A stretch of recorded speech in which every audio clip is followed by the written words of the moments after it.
Good, good evening, everyone. Um, I think much anticipated book as we're about to read today.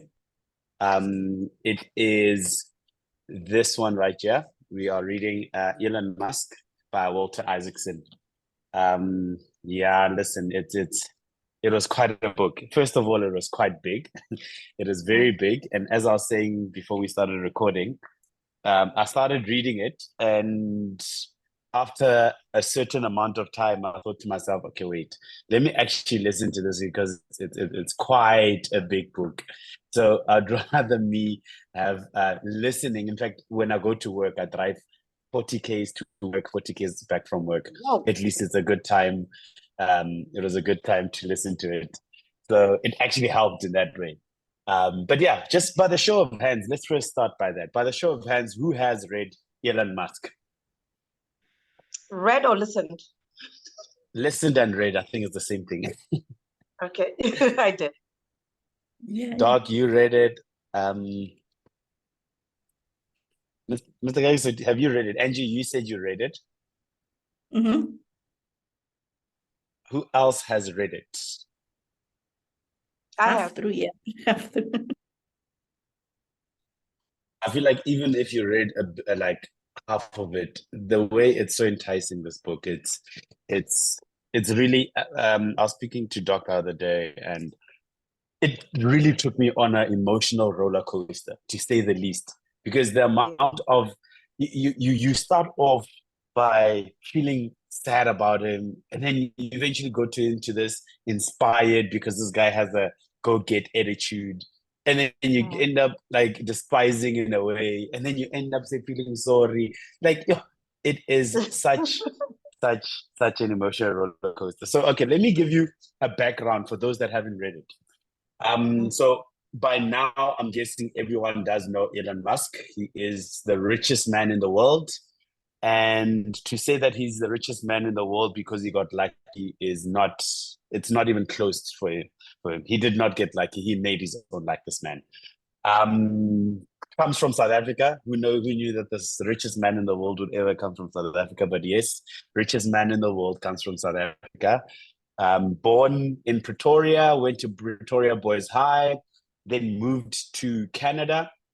He actually wanted to move into America, but he couldn't get into America. So he has family in Canada. So he moves into Canada. And from Canada, he studies. From the studying in Canada, he transfers into America. And literally, that's how he got into America, just to live and work there and start business there. But early on, they speak about in the book, it speaks about how he was like I said, South African. His parents actually, his mom's mom and dad come from Canada, and his dad's parents come from South Africa. And his mom's mom, they move to South Africa, and eventually, mom and dad meet. And at the time, and in the book, it talks about, and I'm not going to go through the whole beginning of this, but in the book, it talks about how Elon's dad is such a what's the right word to use? I want to use the right word for this, but he shoots from the hip, to say it with lack of better words. He really shoots from the hip. He's a person that at one moment he'll be doing one thing, and then next moment he thinks something up and he does it out of the spur of the moment. I mean, funny thing is, they then get when they got, I think people had been telling Elon's mom to not marry Elon's father, and eventually she marries him, and then they go on honeymoon in France, and while they're there in France, they have a fight. And eventually, when they come back, they want to divorce, but Elon's mom just finds out that she's pregnant with Elon. And I think at first they wanted to um, name him after the region that he got pregnant in. I'm not sure if it was like Nice or whatever, but then eventually they decide no, they'll name Elon after, I think, one of the grandfathers or something like that. But long story cut short, they have three kids. Eventually, they get divorced, and the mom moves to Durban. They move in with the mom. The mom is hustling.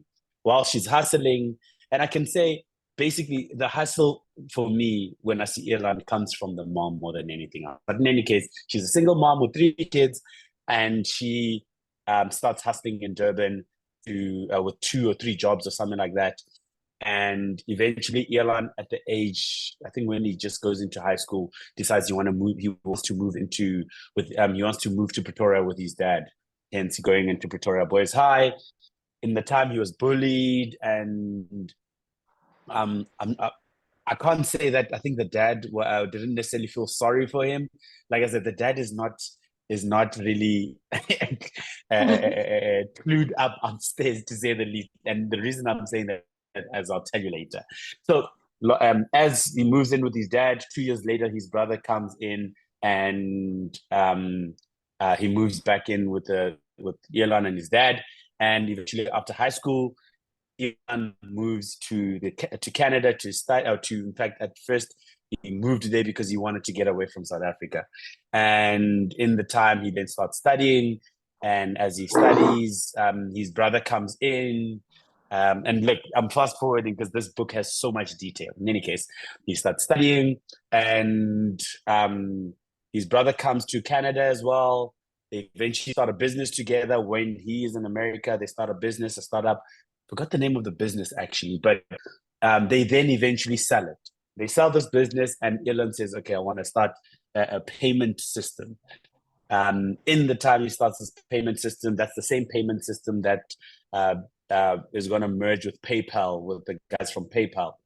And in that time, he's I think there's someone we read about, Doc. I forgot who it was, but the person was so passionate about. I think it was no, it's actually on Steve Jobs.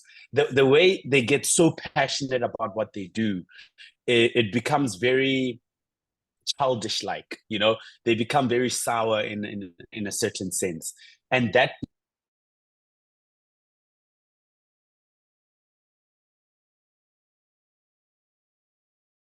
actually comes from Twitter, but he wants to call it x.com, and they go back and forth, and he throws a fit, and eventually they overrule him. He's like, it's fine. They name it PayPal after the payment methods that the guys from PayPal at the time had come up with.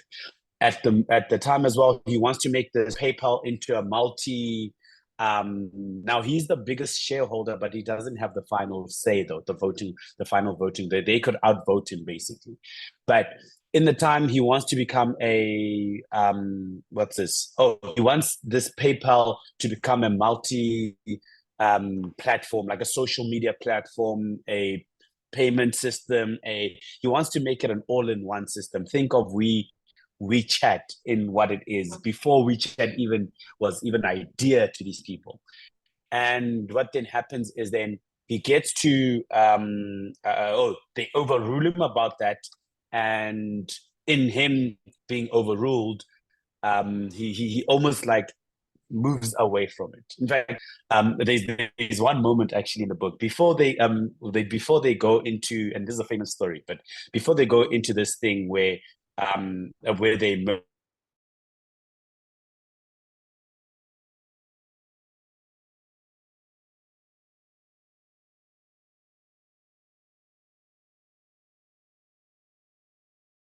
which is the co-founder of the other company, which is now PayPal, obviously, ride in this. And then whilst they're in there, now this is the kind of mind Elon has. He goes, he goes all the way to the wall. Like he doesn't look back. So Peter Thiel asks him, so what can this car do? And he's like, just look and see. And he floors it. And he accelerates so hard. He accelerates so hard that eventually that car gets written.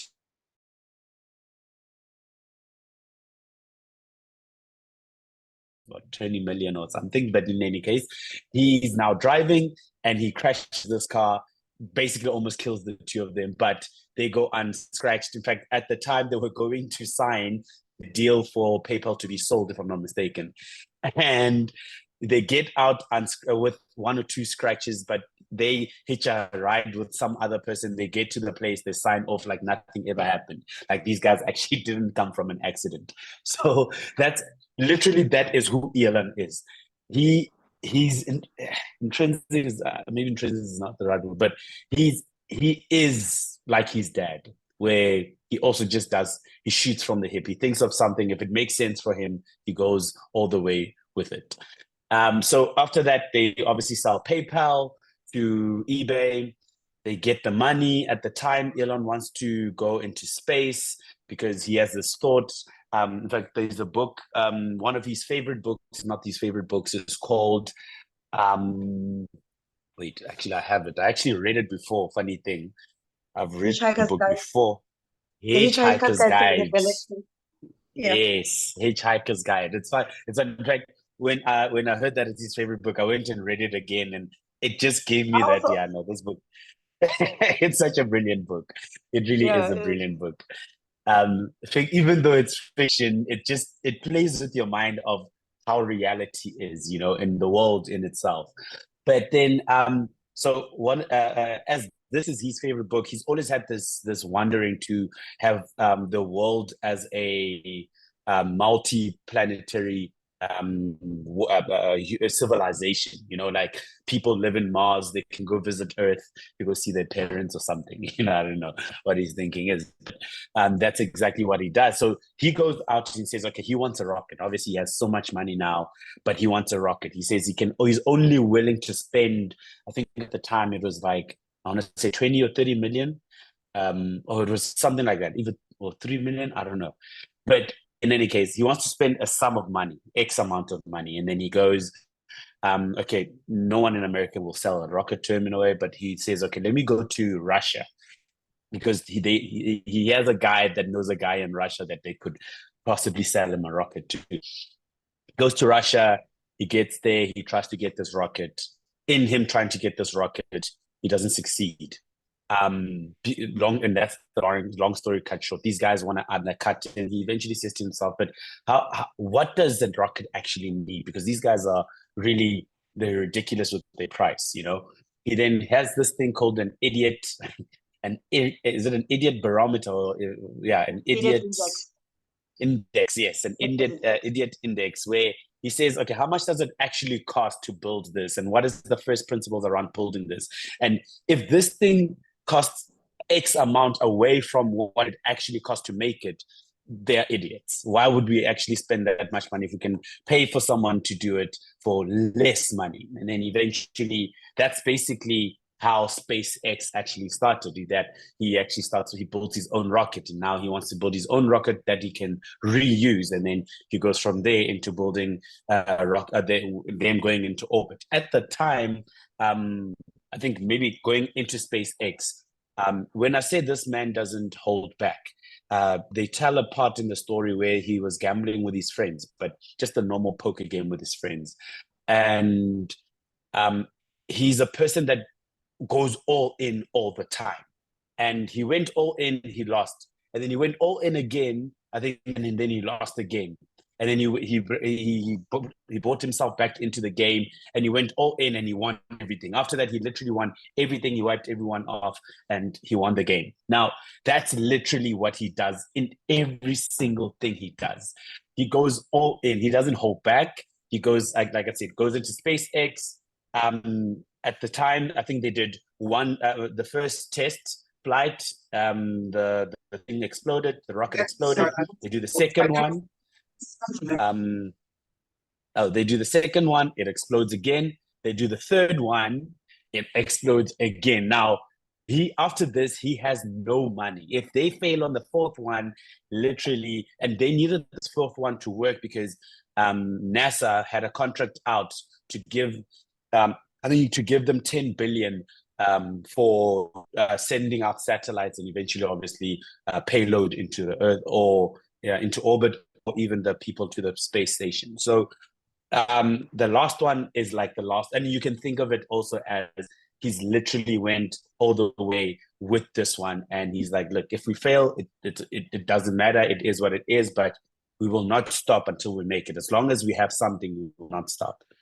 without saying, it actually worked out for them, and they took the first payload into orbit. Now, let me get, maybe what, Doc, maybe another 5 minutes or so, or because I know I don't want to.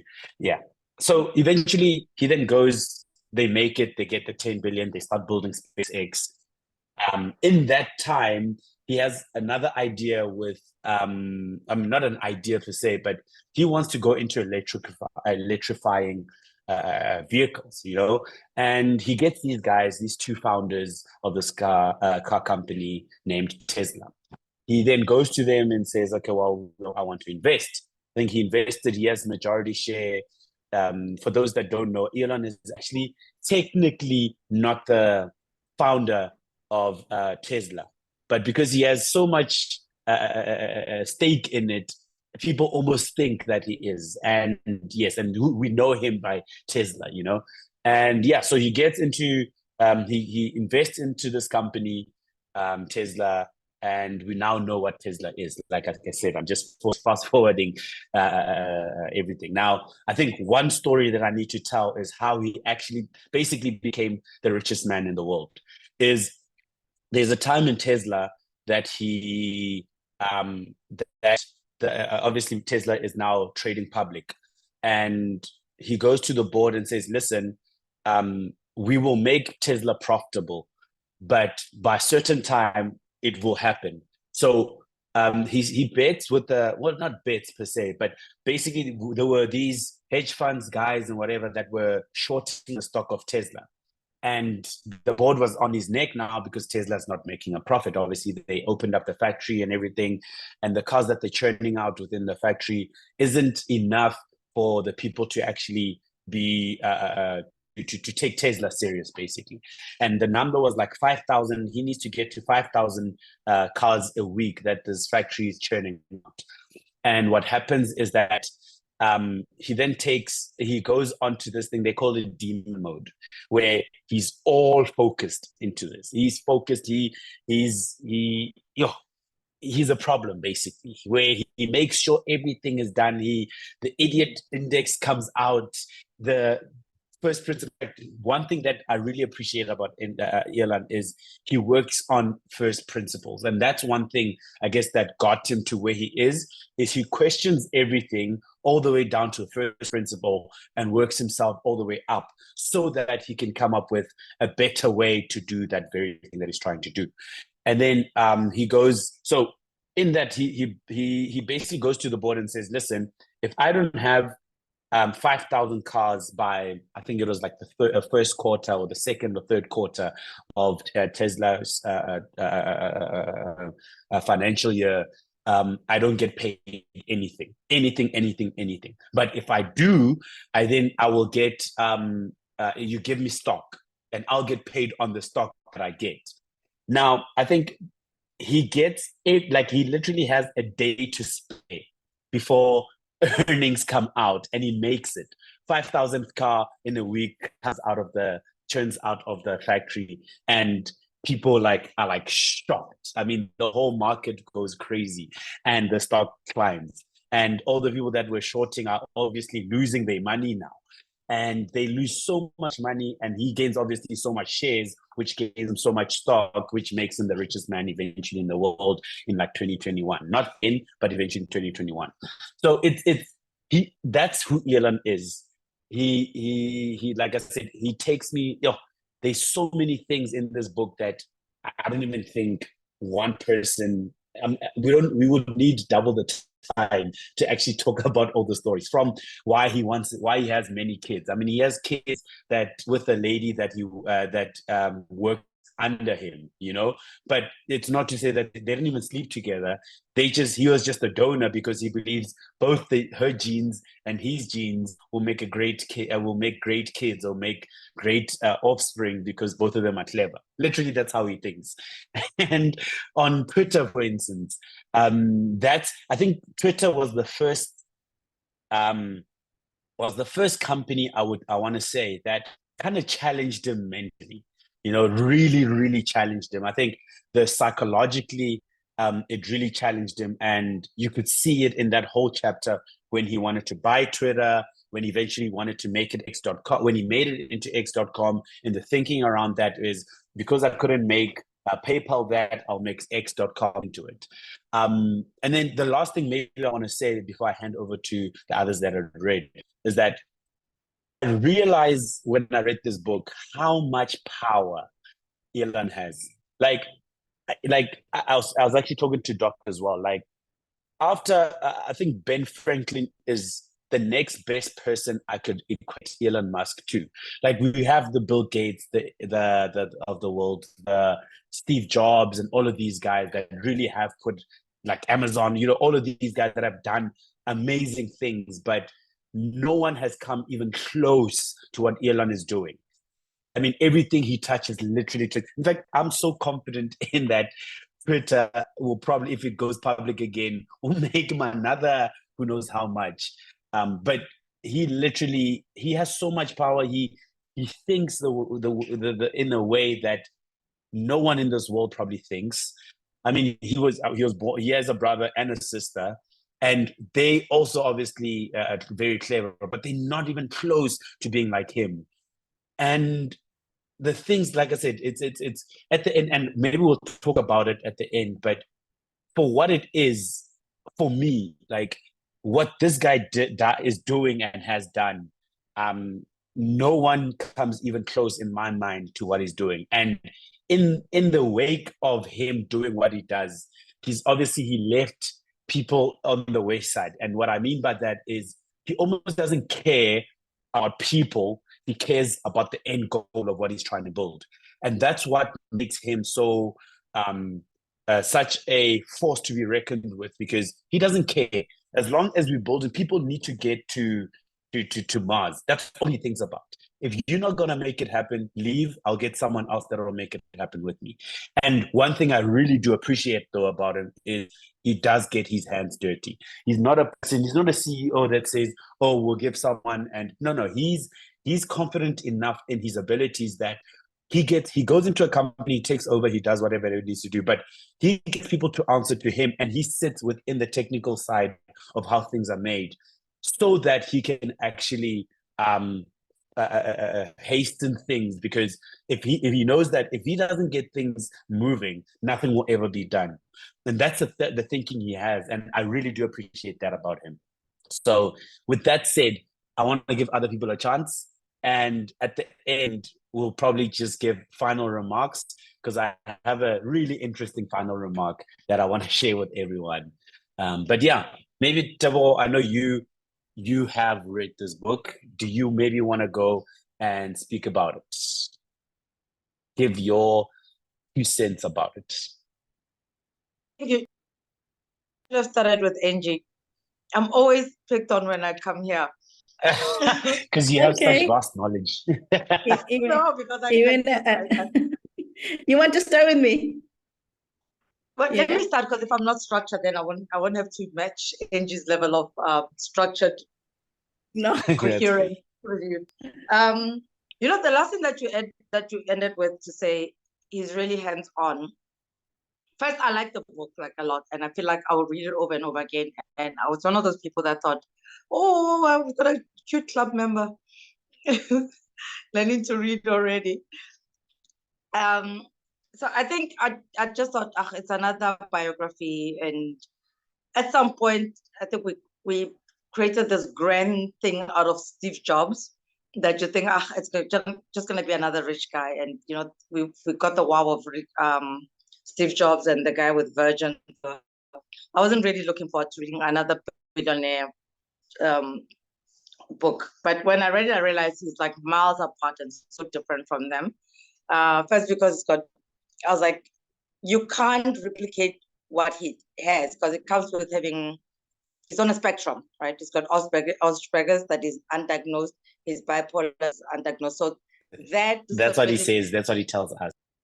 But I mean, you can see when you look at him that he's on a spectrum, right? And like the Asperger's, that's what makes him cold. So it's not cold because he's an asshole. He's cold because there's a part of his brain that simply is not wired to be that compassionate, right? But then as you read about it, you realize that he's actually not as not compassionate as it's almost like he uses it to his advantage, and that's why he's like, I'm undiagnosed, and uh, when it's convenient, he uses it. But I also find him to be quite a blame shifter. You know, like he's very shy to take accountability when something goes wrong. He looks for people around him, and that's why they're like it's very easy for him to call people idiots.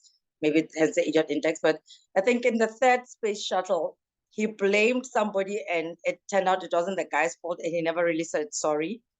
And even people that work with him, they're like, he's very quick to look around and find people to blame. If you know, he very rarely takes accountability. And I felt sorry for him. I think it was I was like, I rolled with the emotions because you realize he feels very deeply, even though he's supposed to be cut off and cold, but he feels very deeply. Like with the Tesla guys were wrong in sort of like taking credit publicly for them not having the innovation. Like they had an idea, but he innovated this machine. Every single piece of it, the design, the weight, every single piece of manufacturing. So you kind of like, as you said, sometimes you feel sorry for him, sometimes you're like, oh, he's an asshole. Um, but you buy into him. And then there was like Amber Heard out of nowhere. I'm like, oh God, this girl is like a demon. What is, and he actually helped bail her out in the divorce. She was like the only friend left and thinking, what is, he doesn't have emotional intelligence in methods of life Yeah. and people. No, and even like with the Johnny Depp thing, he was the only person bailing her out, and all of that. But I kind of feel like, and also that I like the first principles theory and how he thinks about it. As an entrepreneur, when you go for training, I think that's why we're all here, and Dr. Roche, with the people that you deal with.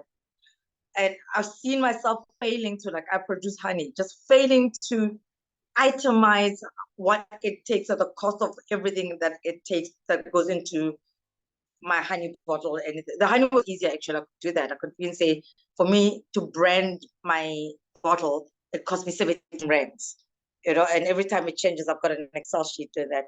And the other day I was creating I was creating a deodorant from honey and beeswax and whatever. I had like 17 products in front of me. And I could list all of them, but I couldn't itemize what each drop of, if I'm using essential oil, how many drops in a bottle, what does it cost? And then you cost it properly. And I thought that's something that we could learn from him, that we could practice, that doesn't take exceptional intelligence, but that whole first principle on idiot index. And I think that's something that in our businesses, we probably very high on the index. And we could easily, with everything we do, sort of simplify and, you know, learn to say, it should cost me this much and I can reduce this and I can change that. So we don't think like that, but that's something that's so simple. It's quite interesting. I also love the fact that he thinks regulations are recommendations, and he challenges every single recommendation. Having come from a legal space and having engaged in like 5 years of questioning laws that are in place, and I think I did Chinese law. Chinese people make up laws all the time. When you talk to them, they're like, the Chinese government says, and I constantly say there's no such thing, and nobody said that. You know, and why do you think things operate that way? Like, I'm constantly in arguments with Chinese people about their rules and laws and regulations. So I kind of like that attitude. I mean, I work in a university space. Something goes wrong. One person does some stupid thing, and then there's a policy to prevent that risk of that thing ever happening again. And you realize that it was just a reaction to deal with one situation that's been created into policy. And I think even government does that. People do that. They come up with policies or laws to fix or prevent or manage one isolated thing. So I like how he actually pushes and how he actually says, if it's not physics, it's a recommendation. And people don't even know the laws that they put in place. So I like that, you know, he questions, and it could also be a lawyer. He could end up his life as a lawyer. Then I also like the Hitchhiker's Guide to the Galaxy, where he says, it's not about the answer, is are we asking the right questions? I mean, I think the answer is like 43 or 34. You know, you go all over the galaxy and then you come up with a question. And it was like, I but think it's maybe 43, yes. 43. And it's like, maybe we didn't even begin by asking the right questions. And what my favorite quote is not in the book, but in the Hitchhiker's Guide to the Galaxy. I read it almost like 25 years ago. And one of the characters says, you know, the most useless people in the world are marketers. They should just put them in a shuttle and send them off to space, and they should never come back. And I used to love that because people think I've got a marketing brain, but I hate these are good marketers. But it's like, put them on in a shuttle and send them all out. And that's kind of how you feel about people. Like, just take all the idiots, put them in the shuttle and send them out. But overall, I feel like he's got a very benevolent, he's got so much power, but the difference between him and Gates, it's in that application of power, that if Gates had like 10% of power and Elon had 90, Gates' thing is like self-power of just the greed of being able to control and everything. And Elon's whole drive, I mean, once in a while, he went to the Tesla, I think he gets distracted once in a while when he did like the Tesla, the X. When you look at what he was saying about PayPal being a centralized thing, and then there was WeChat, and everyone was like, "Oh, you can't have that," and he was cutting the banks out of the system because they were messing up everybody. He was doing it for efficiency, not for I want to control everything. But everyone was like, that will be too much power if you control financial flows like that between consumers and the market. And also with SpaceX, for him, it's like a real serious fear that as humanity, we are so dumb we're being left behind and we're not intergalactic species.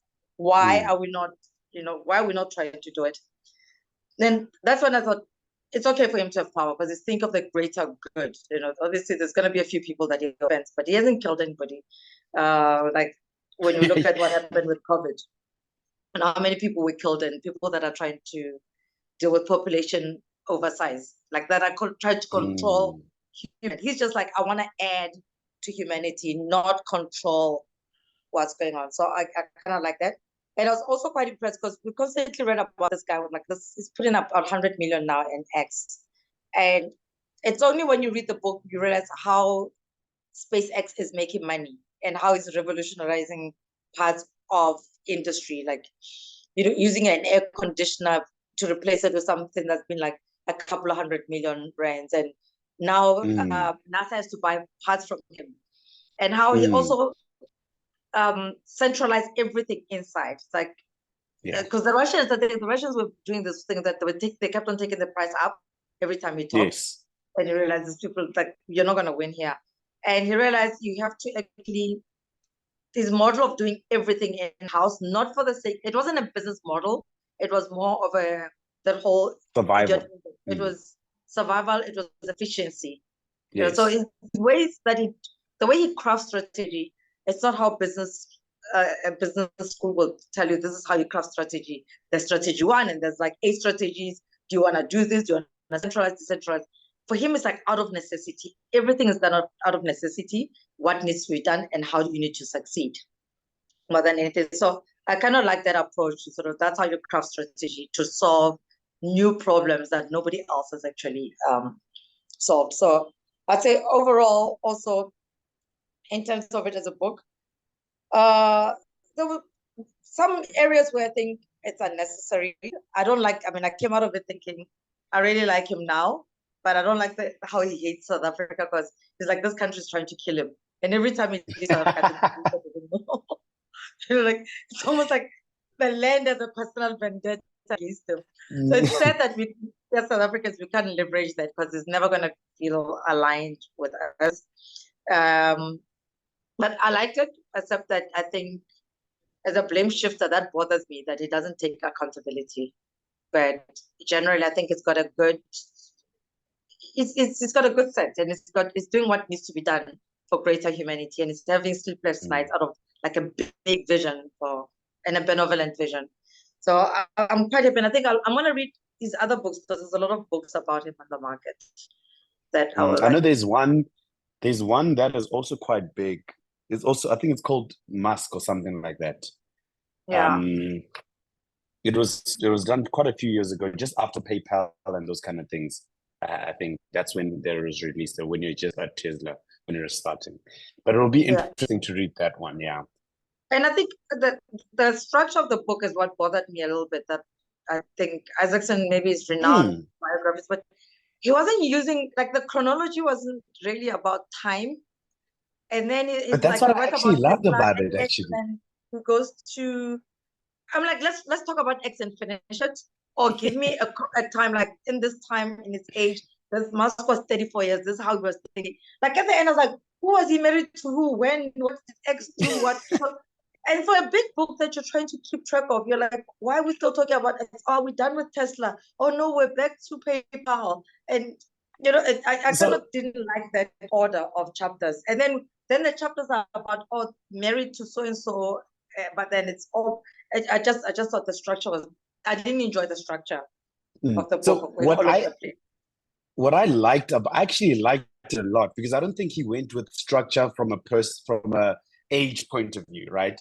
But he went with structure from an emotional point of view. Like I said, when you started feeling about a certain way about Elon. When you moved to America, he was a certain type.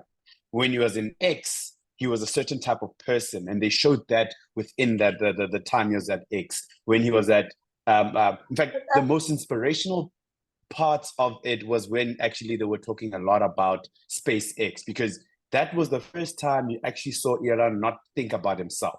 All the other ones like Tesla, yes, he wasn't thinking about himself and everything, but it wasn't like for the greater good of humanity, even Twitter, it wasn't like a greater great for humanity, but for the actual SpaceX, it was a bit of a different side of him, and that's why I liked it a lot, because it didn't just go normal the way everyone does. Maybe You could read.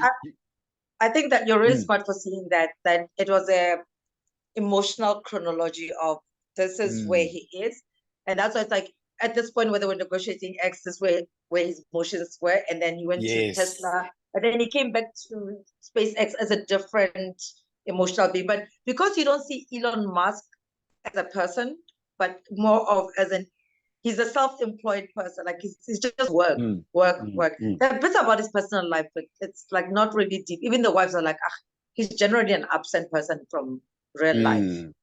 So you expect that the whole story weighs more on his work than the person, but that's genius of you to sort of see that it's actually an emotional chronology than a time frame or work frame or project based. So I'll read it that way and see.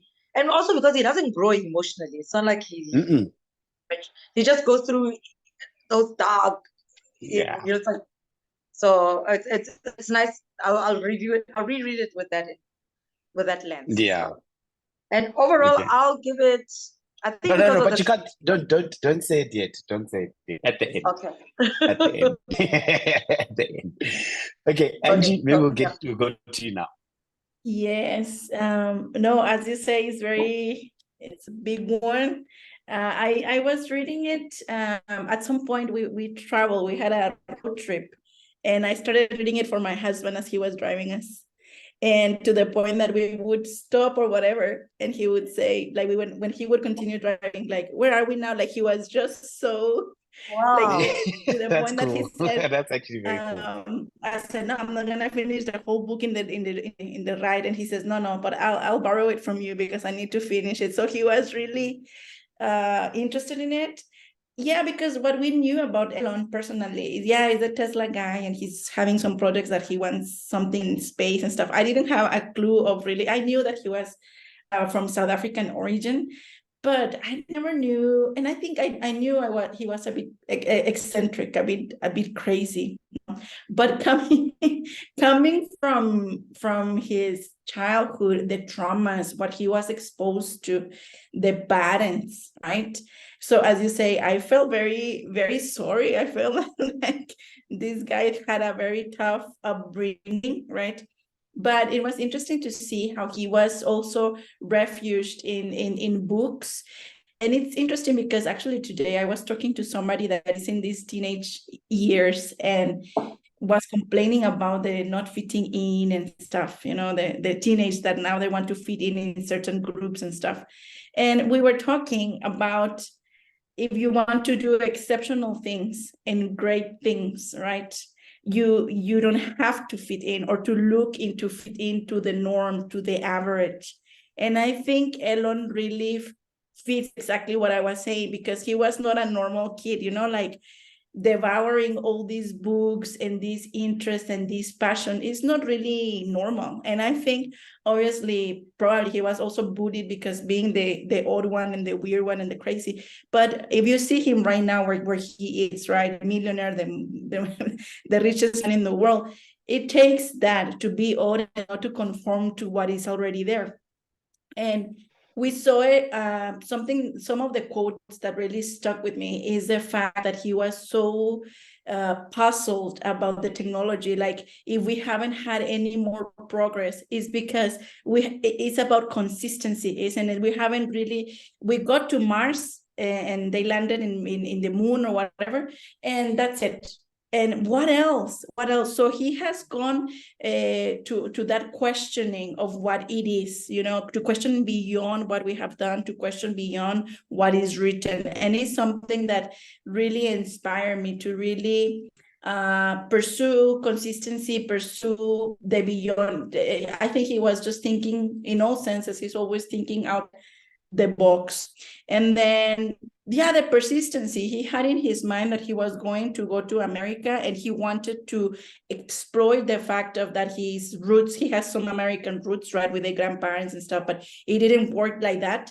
But how at the end of the, I think when you really have in your mind, in your heart, that purpose, I think God makes it happen somehow. But the fact is that he was not really persisting, he never persisted. It's like he saw himself doing it, and he's just so determined that for me it was inspiring. And then another thing about his own entrepreneurial journey and all the ideas that he has had that are crazy or out of the box that people think because he's not the norm, is that he's, as you were saying, you were saying that he's trying to solve a problem. And for example, what he's doing about Mars, that he wants to have another place where we can have the civilization, because at the end of the day, he thinks like the world, is going to come to the end, and what are we going to do? So he's thinking big, and he's seeing the bigger picture.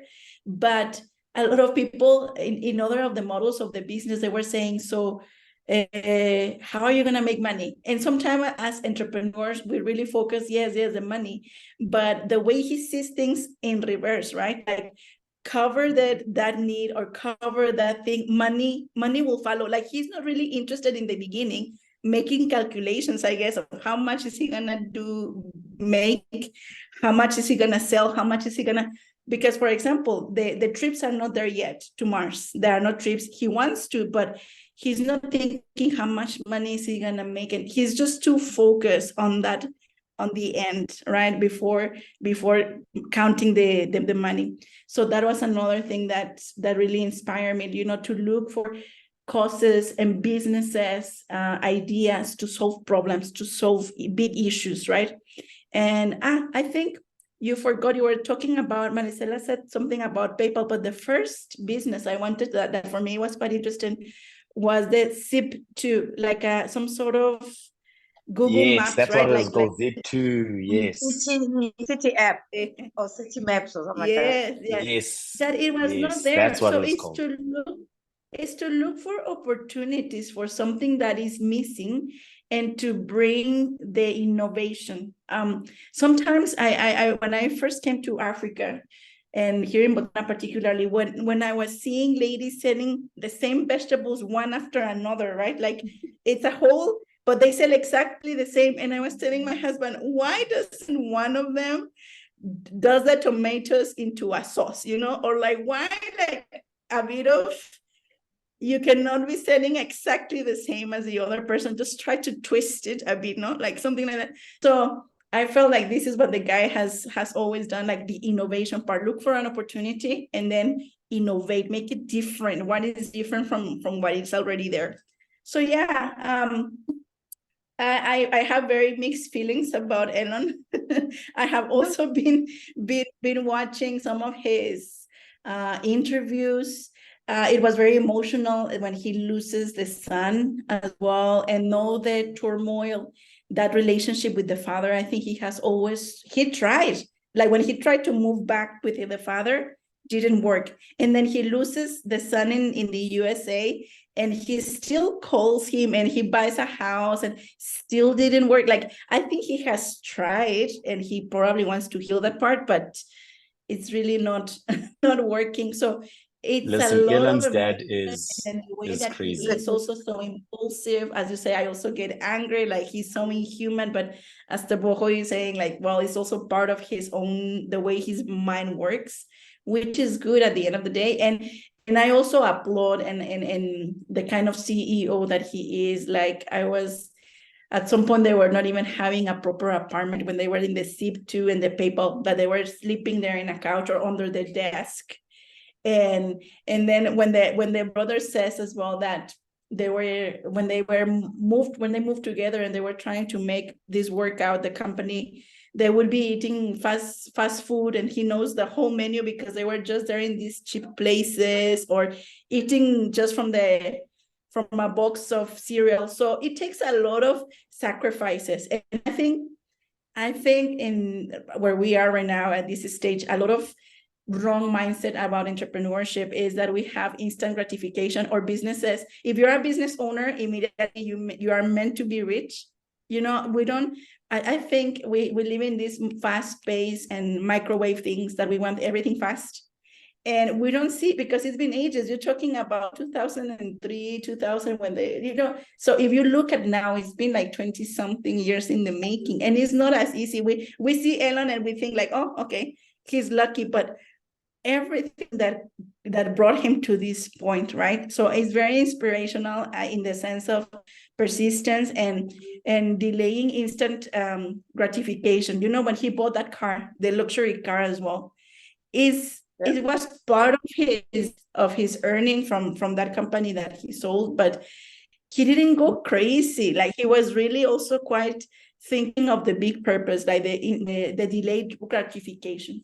So for me, yeah, those are basically the takeaways that I want to draw, also applying into my life, and in the terms of entrepreneur, to be a business person.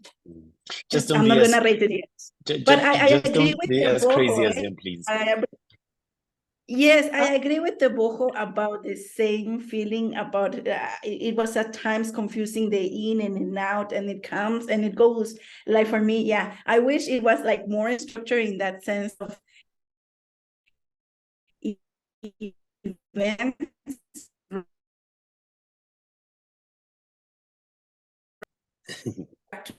to SIP or PayPal, and like it was sometimes everything, you guys. I think that's how vast this book is.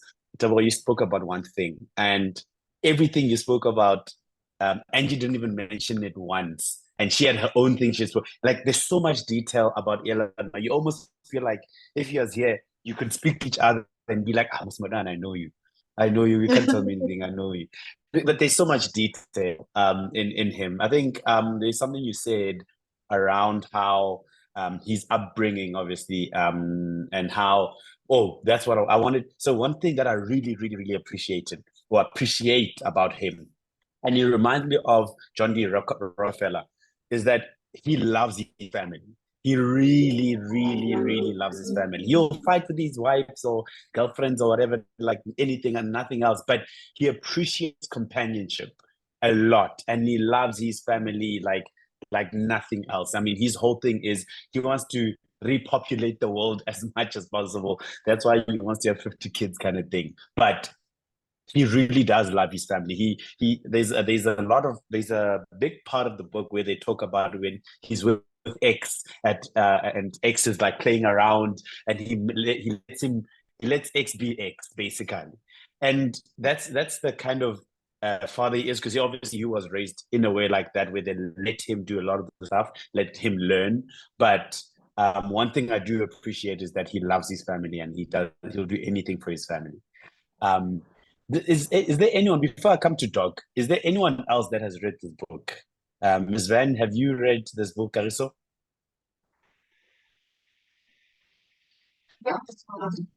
Oh, I've not gotten a copy as yet. I'm in a public space. I wonder if I'm audible. I've not read the book yet, but I hope one day we'll get to host the gent and hear him speak to us as well. You guys raised some really funny, interesting points. Listen, like there's so many of them, so many of them. Like, yeah, I can't even start to say. I literally I can open up a chapter and I tell you a sentence of what they're saying about him, and you'll be blown away. Like, how is this guy even? So it's quite interesting. You should get yourself a copy, please, or at least listen to it. And look, the fact that he's got a lot of kids, I didn't know that for whatever reason. Yeah, I guess that was not public information necessarily because he hardly talks about his life. So immediately when you said that, I'm like, I need to read this book. Yeah, Oh, actually, here's a most funny interesting- story. The most interesting one is go. when he said the kids he had with his executive, Yes, and you're like, and I'm like, yes. this one is Elon the player. Like, what's wrong with you? Like, women do this with Elon? Like, they're willing to have side kids that nobody knows about. And I think that's So I was about to say, so the part in the book where they talk about Elon having kids with his executive, one of the executive. Now, he didn't sleep with his executive, he was just a sperm donor, right? But no one knew about really? these twins. Yes. Yes. So no It's one just knew about these. Yeah, it was literally just a donor that he was just a donor, basically. Oh, nobody says that. They're like, it's almost like he's been having a secret affair with an employee. So I think They're like, that's why just even. stop. Yeah. So there's a part in the book where they say, so he's a sperm donor, but then they don't mention the fact. So in the book, they also mention the fact that he didn't tell anyone. Anyone. It was just him and the executive that knew that he had these twins. And then they say only when Grimes got, I think, the second born, or yes, when he was about to have his second born, or her second born, did Elon, after that one was born, did Elon then tell them about the twins? I was like, oh, no, this guy, like, who knows how many other kids he has? Like, just in jail. Spreading his seed, literally. But anyway. And that's how Actually, yeah, there's this guy who calls himself the God. What's his name? A young chap. He has a podcast. The name just escaped. Penwell. Oh, yes, in South Africa, yes, Penwell. Maybe he got inspiration or they inspire each other because Penwell seems to have doesn't have as much money as Elon. Like Nick Cannon also. That's some good spice, Melissa. Just saying. Okay, Doc, maybe we give it to you because I think you're the only other person that read it. Vina. Hey, okay, Vina, that was like a spanner in the works. Thank you so much. Oh, I didn't expect that. Anyway, so yeah, I enjoyed the book. I think I mean, I must sort of confess, I'm a Walter Isaacson fan. So I think I've read all his books, except one. There's one that I haven't read. So when he writes, I'm one of those who will pre-book. So I had a bit of a tension because when he wrote Steve Jobs, it was during that time of the Twitter thing, and there was a whole controversy. And I was and he was leaning towards Trump. And I was a bit torn to say, I don't like the subject matter, but I like the person who writes the subject matter because I've read most of his books. I mean, Walter Isaacson, for me, is one of the best biographers. I mean, Steve Jobs, Leonardo da Vinci, for me, is his best biography. And in fact, he says something quite interesting about Leonardo da Vinci. He says, I mean, Leonardo da Vinci died 100 years or so ago, but he says, and his books are thick. I mean, most of his biographies are thick. And he says, I had so much material writing Leonardo da Vinci than writing Steve Jobs while Steve Jobs was still alive. And I think that was quite like Colin's biography. And then Einstein, he wrote Einstein's biography. And also, you can see it's thick.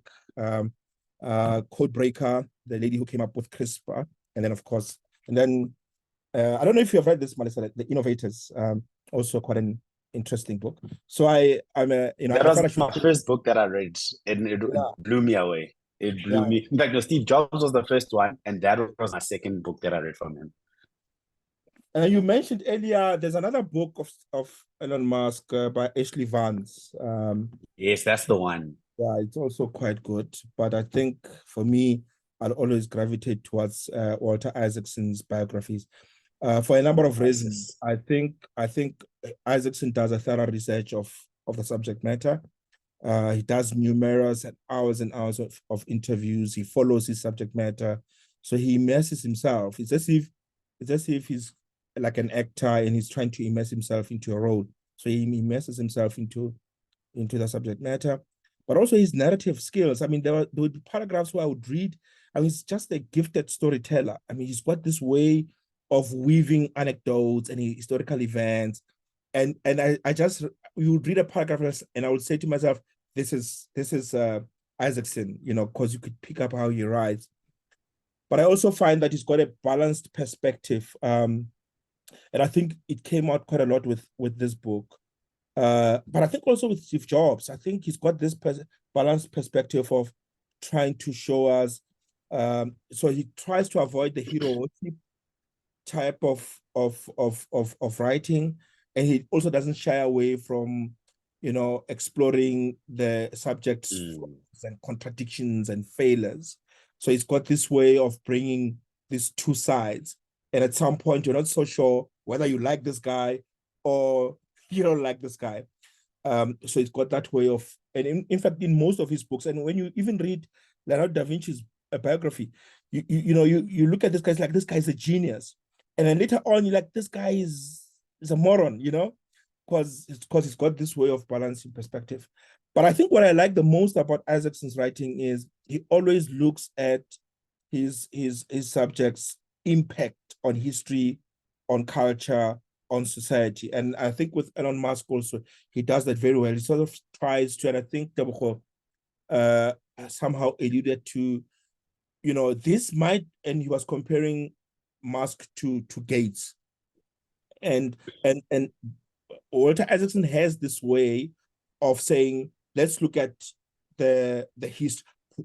How will history look at this guy, for instance? How will history judge Elon Musk? And I think we all agree that he has actually had an impact. And as I was listening to Angie, and I even wrote it here, I somehow, and I think it's something that came out just listening to Angie, is I don't think, and I might be wrong, I don't think this guy is motivated by being #1 richest person in the world. I don't know. As I read the book, it doesn't come out that this guy is like, all he wants is, guys, the #1 thing is, I want to be the richest person. Tesla has to be the richest. I think what I'm sort of coming to appreciate about Musk is he's an impact guy. So he looks at the thing, he says, we need to, planetary, the fact that climate change and all these things, and there's this existential crisis, and he says we need to do something about this. We can't just sit and do nothing, In one of his interviews, TED Talk interviews, they ask him, but why are you doing all these things? You have made money. Why do you still continue doing this? And he sort of says, we as human beings, we have this way of taking for granted that progress, we have this thing in our minds that progress happens automatically, right? And he says, actually, it doesn't. Progress in the world doesn't happen automatically. Someone has to take the initiative to bring progress. And he gives an example of, for instance, and you can watch that because this is in the talk. He gives an example of, for instance, the Egyptians, for instance. If you look at how the Egyptians managed to build the pyramids in those ancient days, and you look at the maths and the technology that went into building pyramids, what did they do after building the pyramids? And he says they went to sleep. After building the pyramids, they didn't build on the innovation of building. They didn't progress from there, He mentions the taking a man to the moon, NASA. And he says, what did NASA do after taking a man to the moon? They retired the space shuttle program, right? And he says, we tend to think that progress in the world happens automatically, and it doesn't. And I think that's why he does all these crazy things that he does. But coming to the book, one of the criticisms about Walter Isaacson has been that he tends to somehow oversimplify things, you know. I don't know whether it's a criticism, but I think I appreciate that. Another criticism of him is also that he only writes books about successful, influential figures. And sort of his books don't have diversity of, you know, of those who have not actually succeeded. And then they say that it tends to sort of overshadow, he tends to hero worship. So yeah, I mean, without repeating what everybody has said, I also, as I was reading the introduction, the first few chapters, I was asking myself, is this the South Africa that Elon Musk grew up in? Because yes, when we grew up in the township, yes, it was violent, you know, but in the book, for me, it felt overhyped, right? It felt too dramatized. Yeah, we are one of the most violent countries in the world, blah, blah, blah.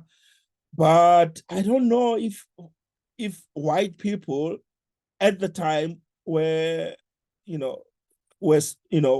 so under threat from violence than us Black people. You know, it's an argumentative point, but I think I'm gonna push back on this one. I think he's got an extreme view of South Africa, and especially as a white person, I think he's, maybe I don't know, maybe I'm not, I didn't grow up as a white person in South Africa. But can I just put something in what you're saying there? I think that a part of what was written there was more Isaacson than Elon. Yeah. I think Elon obviously had a bit of things, but one of the things I've realized about reading a lot of, in fact, which book was it that we read? But it was a book, it almost sounds like this person, they were putting themselves into South Africa, but they never lived in South Africa. And that's exactly what you're saying now. Yeah. And that's exactly how I read it as well. I was like, okay, this sounds like more an American person or whoever, foreign person trying to experience South Africa without actually being in South Africa. Yeah, no, that's possible. I felt like he had a story from some guy in Soweto who described South Africa then, and he plagiarized that and he imagined it happening to him. It was like in a train being pocketed with a knife, a white guy. Like, no. That's a Black guy's experience from Soweto. Like, exactly. That's like plagiarism. Elon is. I'm like, yeah, and also is that the reason? I wanted to ask: is that the reason he hates? Or he doesn't like South Africa? Does that come out in the book? He actually said as if he was ghetto, like as if he was a tough guy like that. Like in South Africa, could roll with that. In the train, the chance of being hijacked, being beaten up, slaps here, fights breaking out. And he's like, when I went to Canada, it was a completely different experience. I didn't see any of that. And he kind of like, you didn't expect that kind of safety. I'm like, Elon, everything that you said could not have happened to a white boy in an all boys high in Pretoria. You're lying. No. That's a Soweto guy story. You listen to a documentary of a Black guy telling you that, you know, go Park Station. This is what could happen to you. Like, no. Can you imagine Elon Musk kind of go metro rain and the guy was peanuts, peanuts? Like, you know, no I was like, no, he's never been in any public transport like that. He's like, yeah, you're right. I think that was either they had somebody talking about South Africa that way and they completely copied and pasted. Yeah. And so they didn't realize and this is the guy where the dad owned a mine. What is he doing in a train? Like going to a festival in a train. And I was like, why are you going to a festival in a train? No, in the 80s. No, I struggled with that. I really struggled with that. I'm like, no, man. Is this a South Africa that I grew up in? And I'm trying to reconcile. No, it's not like Elon Musk is was poor. And if it was that dangerous, I'm definitely sure his parents would not have allowed him to use public transport the way he describes it. So yeah, I struggled with that. you know, but I like what Teboko spoke about, about there's a part of him that is either, I don't know, it's a genetic thing that is not working, functioning properly. So, and this reminds me, I'm a fan of Big Bang Theory, right? And I kept on saying, but this is Sheldon. As I'm reading this book, I'm like, this is Sheldon. Yes. Like, like it's as if Big Bang Theory was done with him in mind, and I mean, who says in a party, to a girl, do you ever think about electric cars? Like, what? This and this kid, I was like, this guy is weird, right? But yeah, I think there's this dissonance or this conflict between him. On the one hand, is this hard, difficult person who issues emails to staff that if they don't come to work during the pandemic, they must consider themselves out of work. This is a guy who, when he was building in college, when he was building a thing, I mean, he's like a 6-hour work week, 60 hours work week kind of a guy. At some point, he would sleep at work just to maximize the time of going back home and sleeping and waking up and coming back to work. He's like, no, I'd rather sleep here. And this is not something that he only did when he was still building his Zip 2, but he also did it when he was building Tesla, right? Where he would have all of it, even Twitter. Even Twitter, he boring slept at company. Twitter. Even the With the boring company also, you did that. So all of the companies. He's got these extremes. On the one hand, when he feels quite a lot, like he cries, he's quite emotional. On the other, where he gets to be this kind of hard person that is almost, at some point, he was accused of racism, but yeah, I mean, and I think for me, the takeaway from this book is, and it's a question that comes out over and over and over when I talk to entrepreneurs out there, is do you need to be, and I think it reinforces this American approach to entrepreneurship. Do you need to be this ruthless person to be successful, right? Do you need to be this,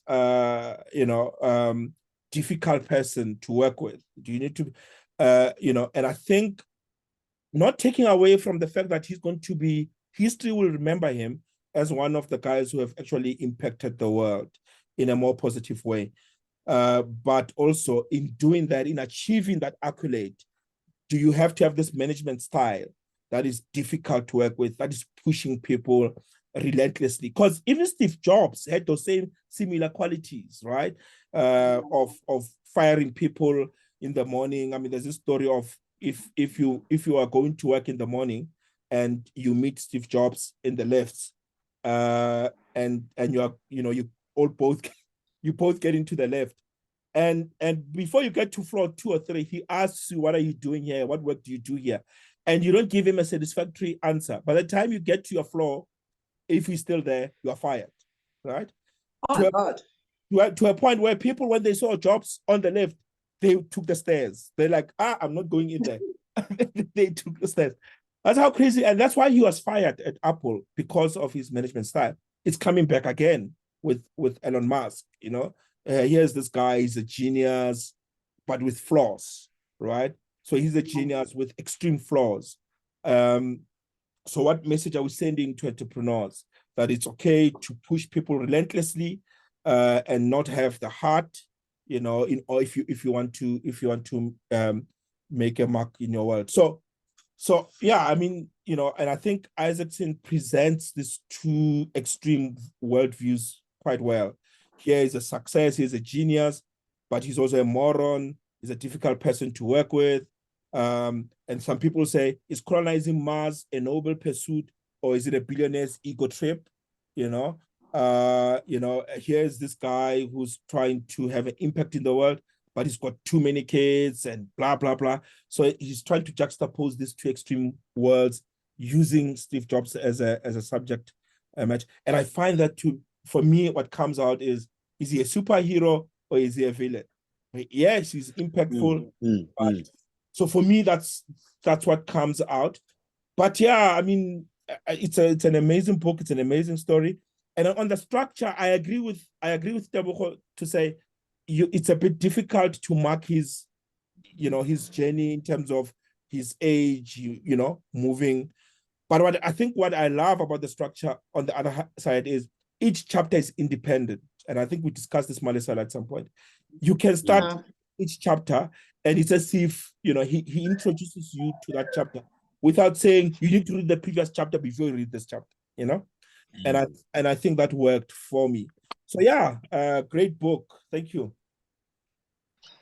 Okay, there's one thing you mentioned now about his behavior, right? And it's what I want to finish off with. It's on page 7, actually, it's right at the start of the book. But before I read it, I want the conclusions from maybe Angie and then Tebogo, and then I'll read this and then we'll rate the book, because I think, yeah, and then after that we'll finish. I think we have like 8 minutes left. Angie, quick conclusion. Quick conclusion, never judge a book by its cover. I used to think totally different, but through reading the whole story, the perspectives, the people involved, all these interviews that the author had with them while writing this biography, getting all those points, because Elon could be saying something about the father has a different story. So it's always good to have two sides of the story. So for me, it was eye-opening in a lot of senses, business and as a person. I would give it an 8 because I'm not quite comfortable with the structure. I didn't quite enjoy it. Yeah, that's my take. All right, Tebogo? I think I went in with an 8, taking 2 away from the structure, but after your point of view, and I also like what Doc says about each chapter is actually an independent story. So although it's a long book, when you reread it, you can pick each chapter from, and that's why like when you read about something else and later on is like X, you're like, oh, I thought we were done, because the chapter felt complete, and that will be frustrating because you think, oh, I thought we left that, you made the point and whatever.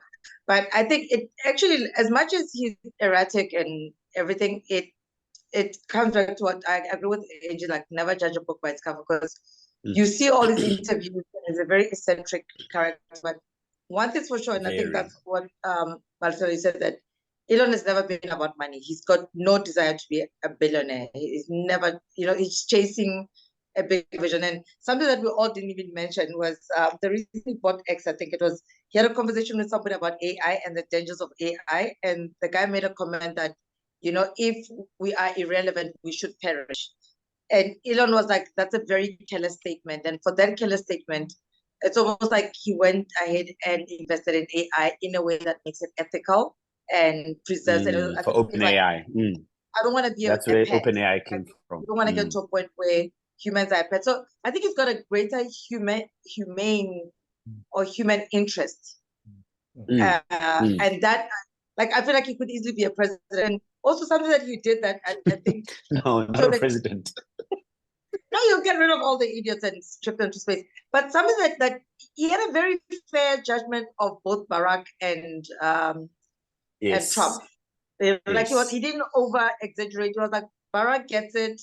He likes him, but he doesn't think he's capable or he's going to do anything about the conversation they had. And then at some point, it's like, Trump is crazy, but I'll give him a chance. And it's like, okay, if you see Trump for this guy that he is, then you understand his whole behavior. It's more consistent. That this guy is just putting up a show. So you're never to take him serious, and it's crazy. But I think he's got tendencies of giving people a chance. So generally, I think it's like, I think he is quite fair. Yeah, never judge a book by really quite fair. Yeah, so okay. I like it. I'm going to be compassionate with the structure and give it a 9. Okay, all right. Doc, what is your... I think it's obvious. I'll give it a 9.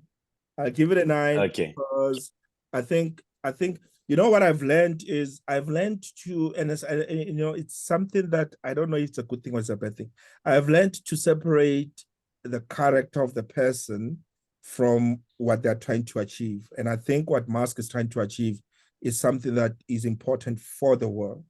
So I think for me, I'm able to sort of tune out the noise about his flaws and everything, and I focus on what he's trying to achieve. And I think, multiplanetary living, I'm a big green sustainability person. So, and I think he's doing a very good job of bringing that topic, because it was very hard to bring that topic into the mainstream media.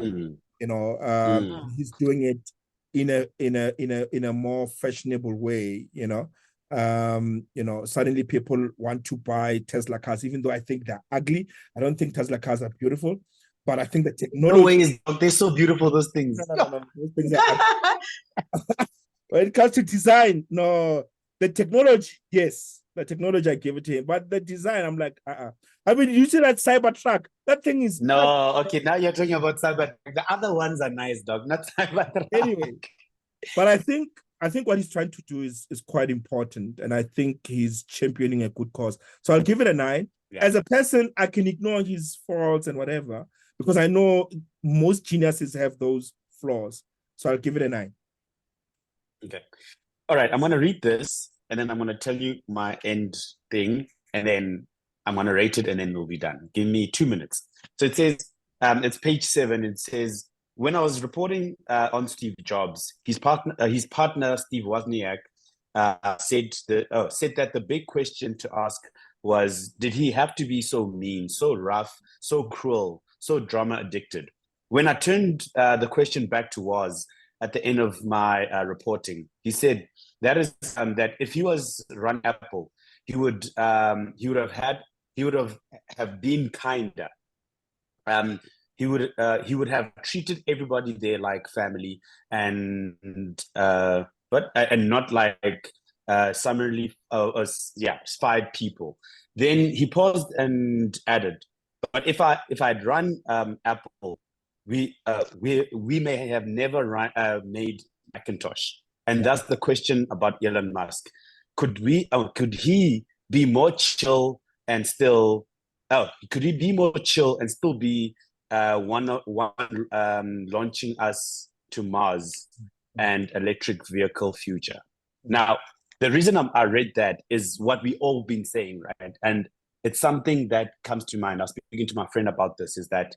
Is all of this worth it, right? Now, to everyone else that is not in the workspace that Elon is, it probably is worth it, because here's a electric car, here's a space shuttle to go. We can just, if we have the money, go and get it, right? Internet that is controlled from space, those things. It's beneficial for all of us, but for those that are in and around those companies, is it really worth it for someone to be that mean, that rough, that he literally is everything Steve Jobs is, and even more in a way, right? Because Steve Jobs at least had humanity point from him. If this person is on the spectrum and only thinks one way, and wherever he goes, he tarnishes, is it really worth it? And the question my friend actually asked me is like, Mali, does one person having that much power, is it good for us? You know what I mean? Now, I don't know. I'm not the one to say if it is or not. But one thing for sure is that if he wasn't like this, definitely we would not be where we are now as a human race. We would not be challenging things the way they need to be challenged so that growth might come, And one thing for sure is I do respect this guy. I've always really respected him. Because I always knew what I've followed him here and there. But this book actually brought out what it actually took. And if any of us want to build even something, just one part of a business, we really know what it takes to build a business like. Because if there's nothing like that, I mean, all these guys, there's a podcast I listen to called The Founders. All these guys that have been founders and that are founders have all had such passion, such drive to build whatever they need to build, so much so that people think they're crazy and that they are mean, or in some sense, not all of them, but a lot of them have been like that. And sometimes, not even sometimes, most of the time, you need that kind of character, because you don't want to be beaten around playing things like piece, or it's fine, we'll do it tomorrow, because you don't know what tomorrow will bring. And that's why sometimes you need to be a bit rough in a way that it's more rough around the passion rather than rough around you just being mean to people, So that's what I think. So with that said, I give it a 9.5. I really do I put it on par with Shoe Dog, because it really was an amazing book. It really, really, really, really. In fact, like I said, I started reading it and I was underlining quite a lot. And I thought, I'm going to take too much time if I underline it. Let me go listen. So I listened to it, and now I'm going to read it again and start just doing the underlining thing and getting some principles out of it. So yeah. We were on the same page when he says 9.5. You lost me when he says it's on the same pie with Shoe Dog. No. Dog, I think Shoe Dog. No ways. It's not far off. It's not far off. But Shoe Dog is still number one. Yeah.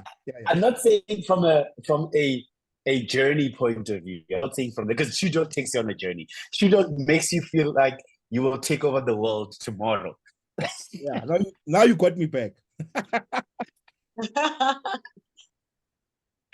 All right. Thanks, Mali. Up to you, Doc. Thank you so much, guys. Thank you so much. We are 2 minutes over time. Apologies for that. Next book, Sia. This was recommended by Blondie, right? So we are here next. I think 13th of Feb. It's not. I mean, compared to this, it's not so bad. So I'm looking forward to this. If we could get Sia to come and join us, that would be awesome. But yeah, we are here, and then 13th of Feb, the day before Valentine's. So please, guys, read before you go out there and have fun. Thank you so much, guys. Thank you. This was great. Yeah, thank you so much. Great. Thanks, Toboko. Thanks, NG, Malisela, Kahiso. Thank you, Awelani, Lungo. Thank you, everyone. Thank you so much. Yeah.